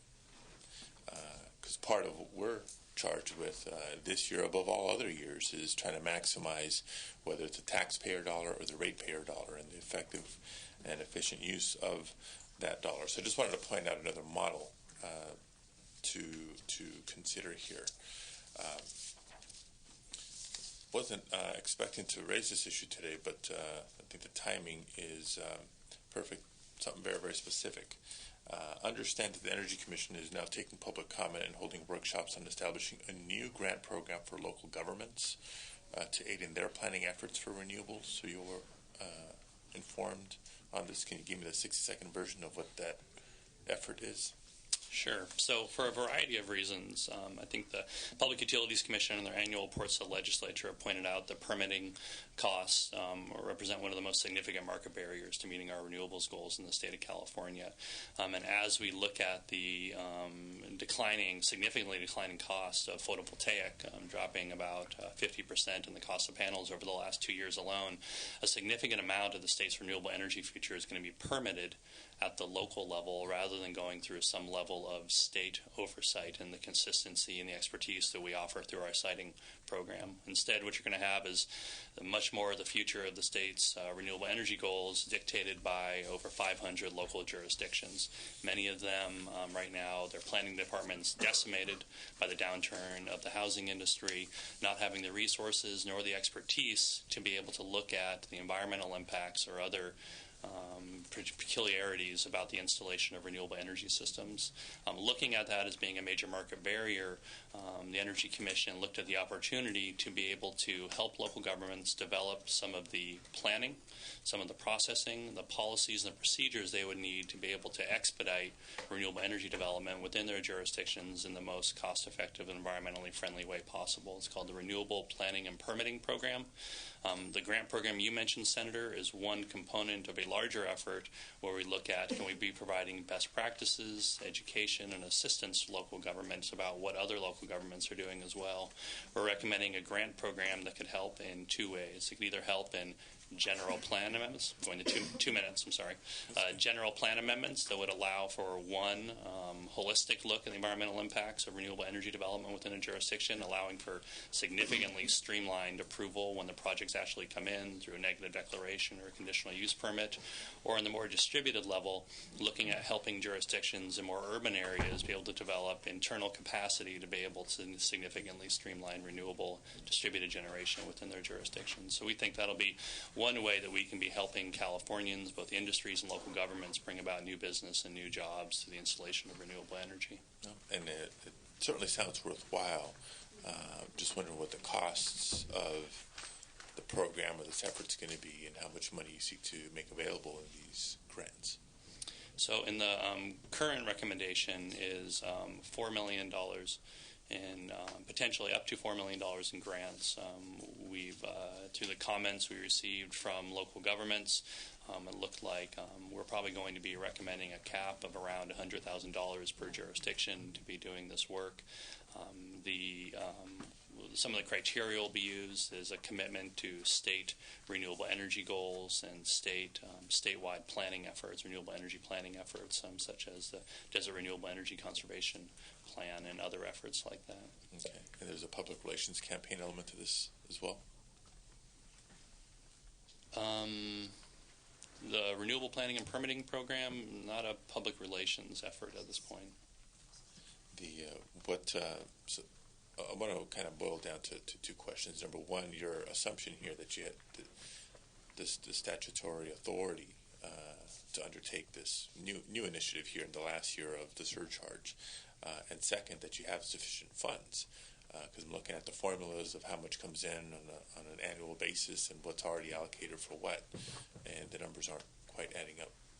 Sure. So I think to the point of your question, I believe, Senator, is where are the funds coming through and the statutory authority to do it. Under the consumer education program, there's authority to further a consumer-friendly marketplace for, I'm paraphrasing here, consumer-friendly marketplace for renewables in the state of California. If we can lower the cost of renewable energy through expediting planning and permitting, it's creating a much more friendly marketplace for renewable energy production and then purchase within the state of California. So it's out of our consumer education program, which is probably misappropriately named considering the scope of what can be funded under that program, that we're funding this program. Okay. Well, you can see how it raises a lot of red flags and questions for us, right? We'd be happy to provide any amount of detail you like on the program, sir. Okay. Senator Wright? We currently have, and I don't remember the number, a cap on how much, and it might be just solar, I think, on houses. I mean, we limit in the rate structure how much we allow. What is that number? I want to say it was like six or seven. Are you talking about the net metering cap, sir? Yeah. I'm going to hand that off to the Public Utilities Commission. Public Utilities Code 2827 caps net energy metering at 5% of an IOU system peak. How close are we to that? It varies by utility, and PG&E is the closest utility, and I don't have the exact number. It is available on their website, so I can forward that to you. Okay. I don't know if there's a PG&E representative here who might know the number. I do know that we've done estimates that show that if all of the CSI program was built out in the investor-owned utility territories, that would reach the 5% cap. And I also can tell you that the utility territories are well on their way to building out all of the CSI systems, and so it's probable that PG&E will reach at least being able to see the finish line of their cap by sometime next year. So they will not reach their cap next year, but they will be able to see the finish line by next year. And the reason I'm asking is that we put the cap in. Why?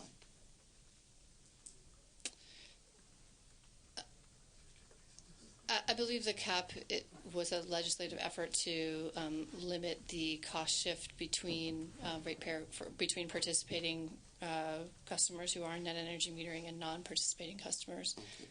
But so we're acknowledging that a rate shift occurs. Right. And last year, the Public Utilities Commission delivered to the legislature a report on the cost effectiveness of net energy metering, and within the first few pages of that report, we estimated the annual impact of net energy metering on a net basis to non-participating ratepayers to be about $20 million a year.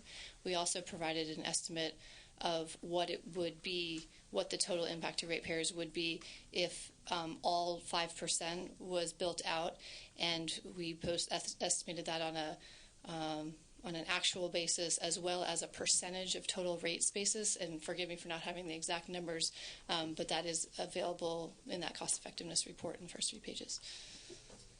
And I'm not sure, and I kind of overlap the two of you. I apologize, and I'm old, so.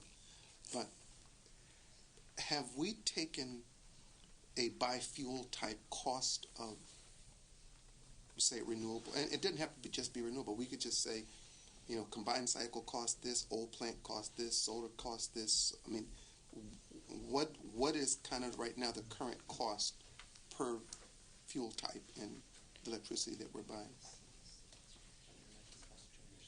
Yeah.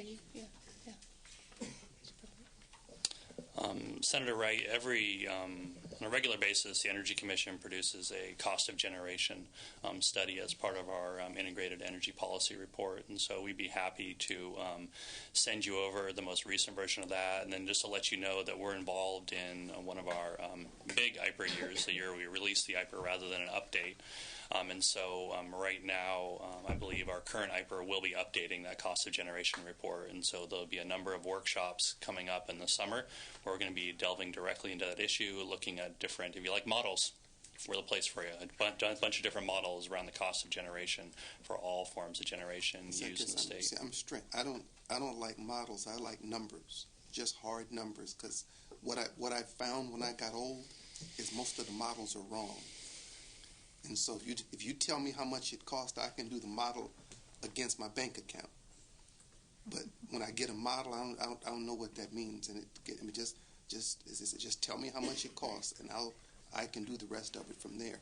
But I think I would say the same thing that the chairman raised to you in a different way.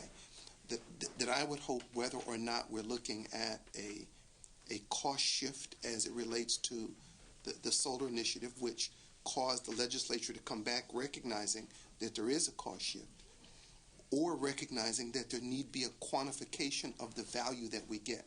The concern that I have in both of the programs that you're involved with is that I see the money going out the door, but I don't see anything that describes what I got back. You know what I'm saying? I mean, so the fact that I bought X number of solar panels, so what? What did the ratepayer, what did my ratepayer in Compton get as a result of the fact that she participated in a $20 million cost shift.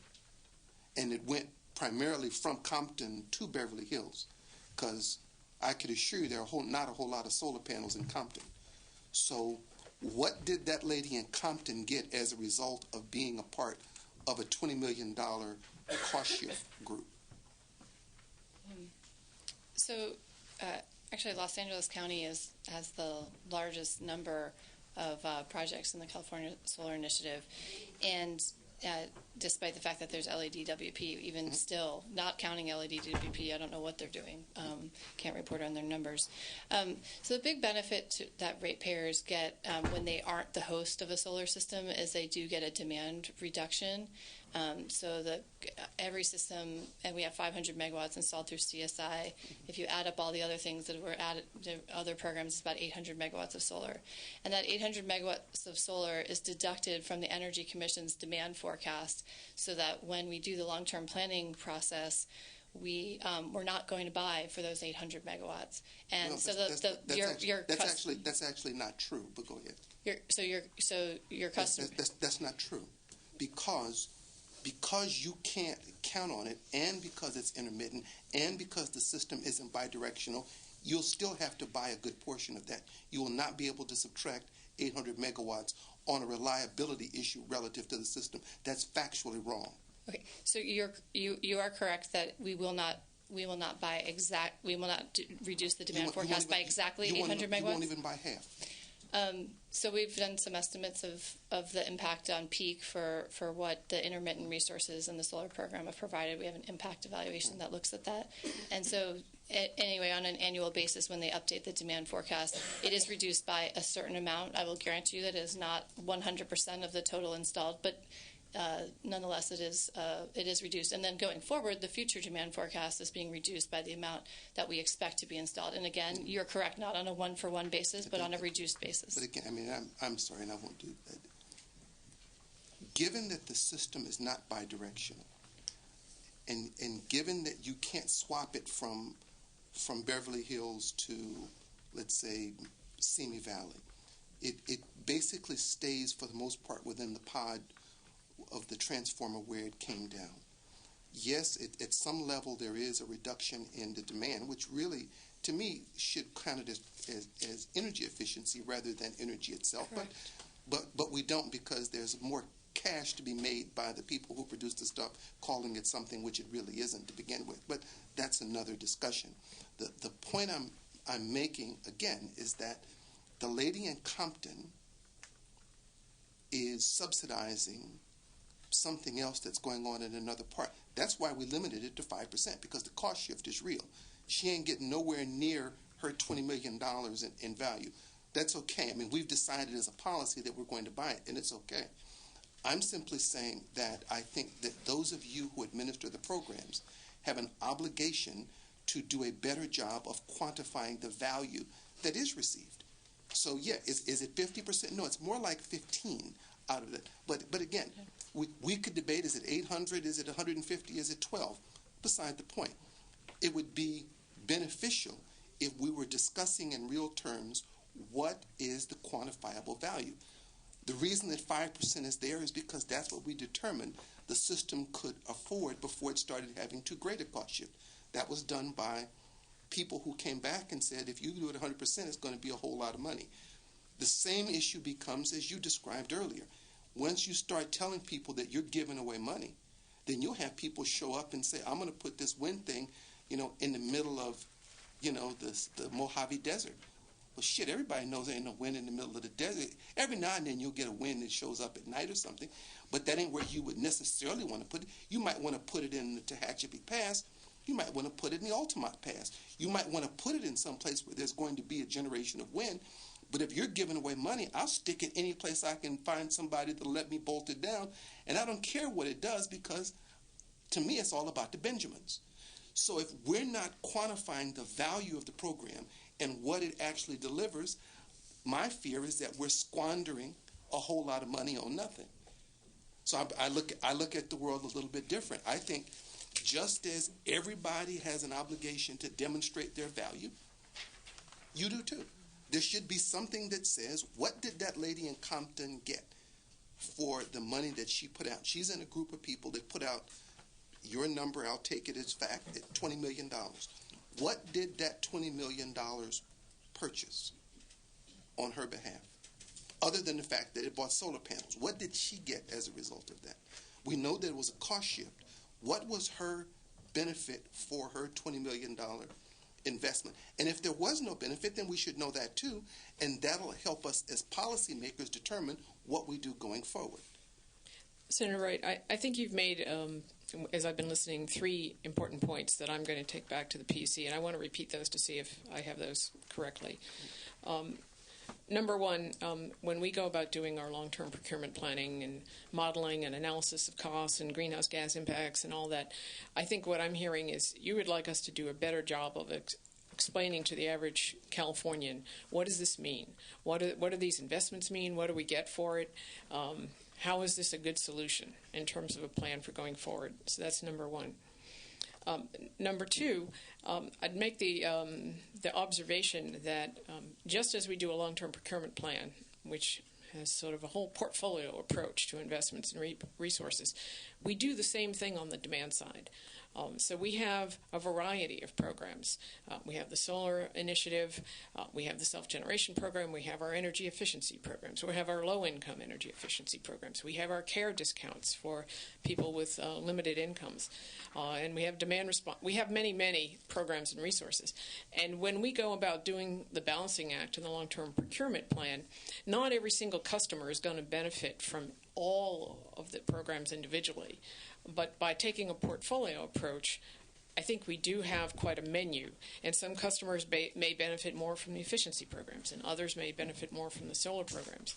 So I think that's also something that we all need to remind ourselves of, that this portfolio basis, and the important thing is how do people benefit both individually and collectively.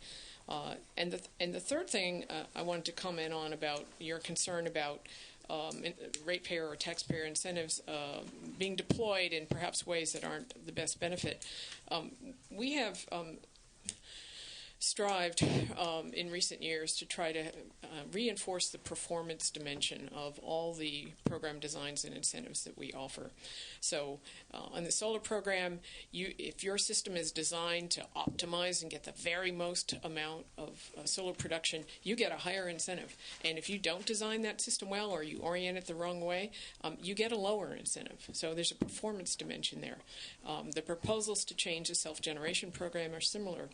Not to pay based on $1 per watt of capacity, but to make a portion of the payments based on performance and production, so that we know what we're getting, and we get sort of the ratepayers' money's worth.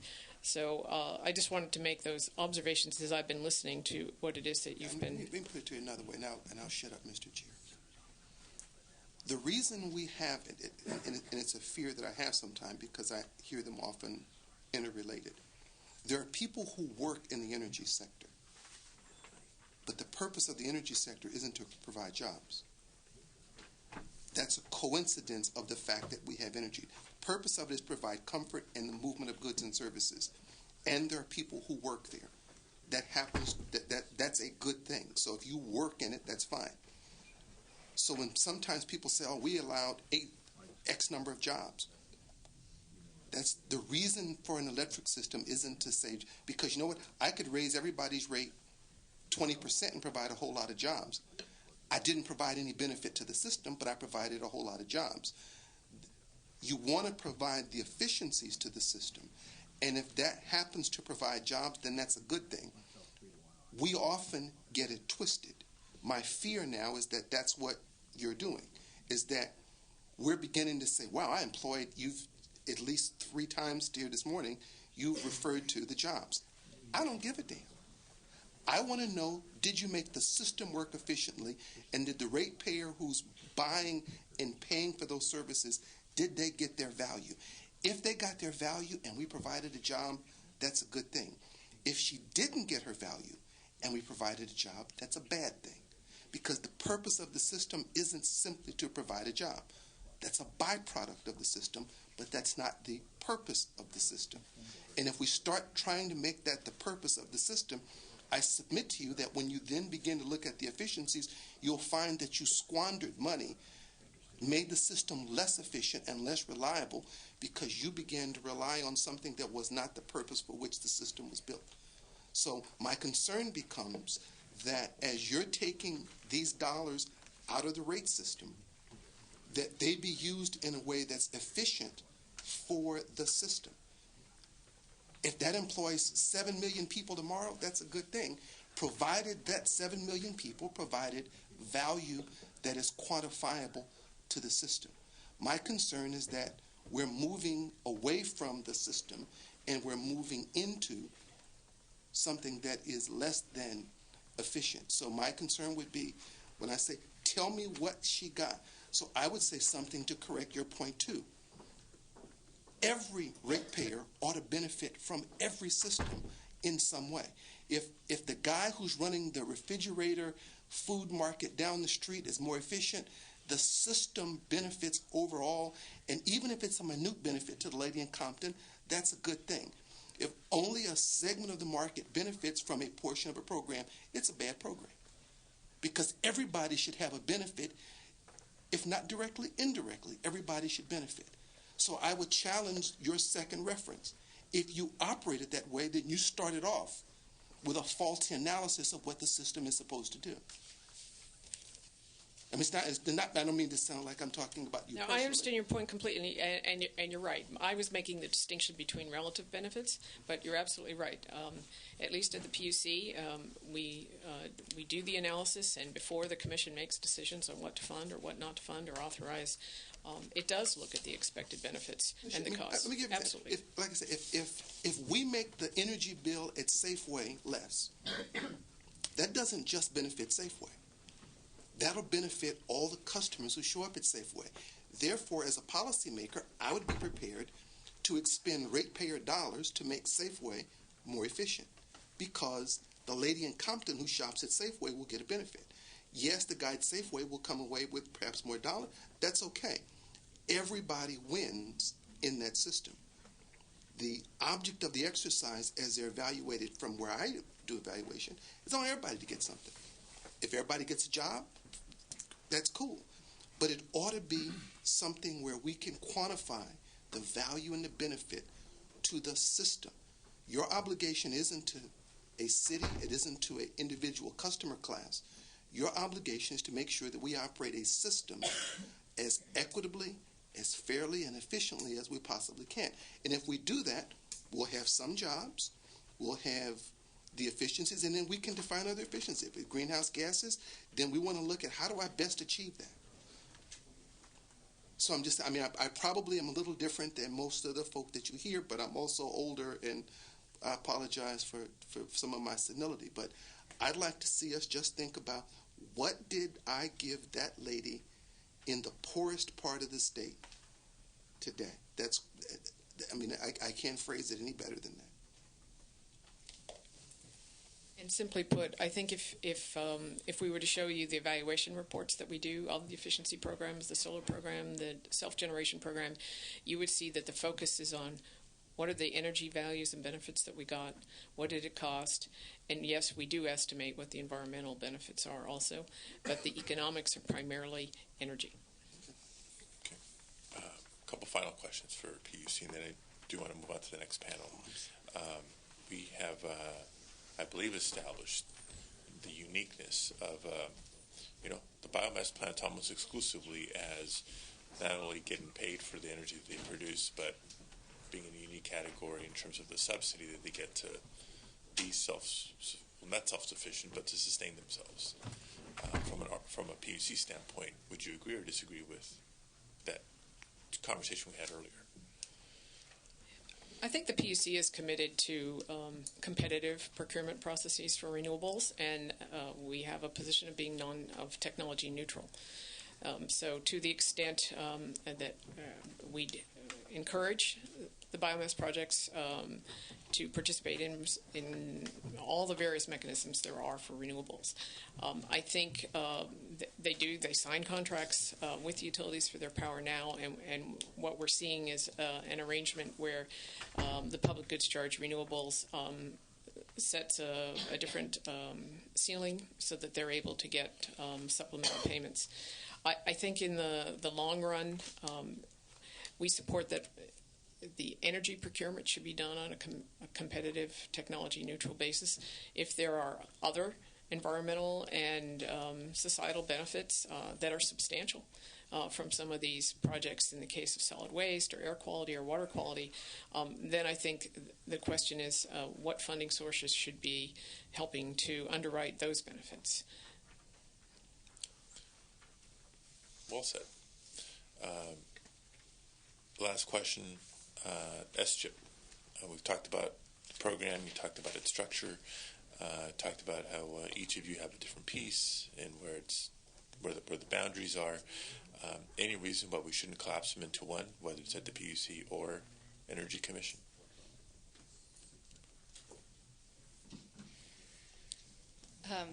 I'd love to just give you a quick no.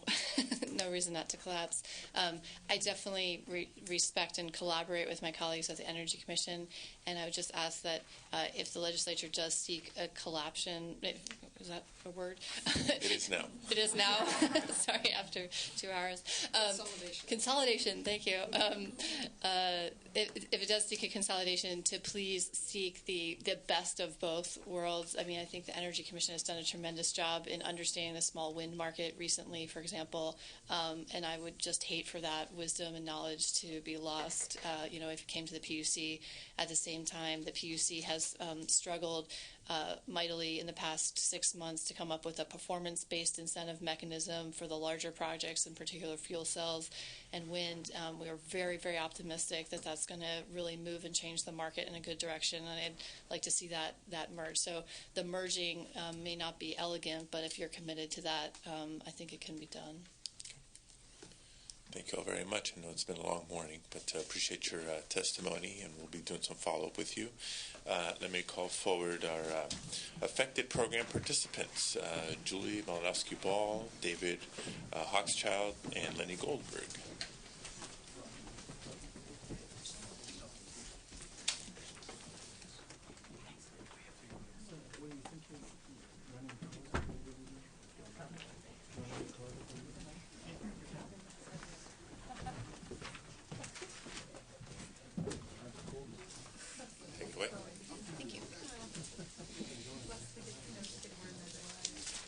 Thank you, Mr. Chair. I'm Julie Malinowski-Ball. I'm the representative for the California Biomass Energy Alliance. Thank you very much for inviting us here today to talk to you about this program, about the industry, and how we would like to move forward on it. What is in front of you is not my presentation. It's just a reference document, so don't think I'm going to go through all those pages, but I just wanted to give you just a quick background about biomass.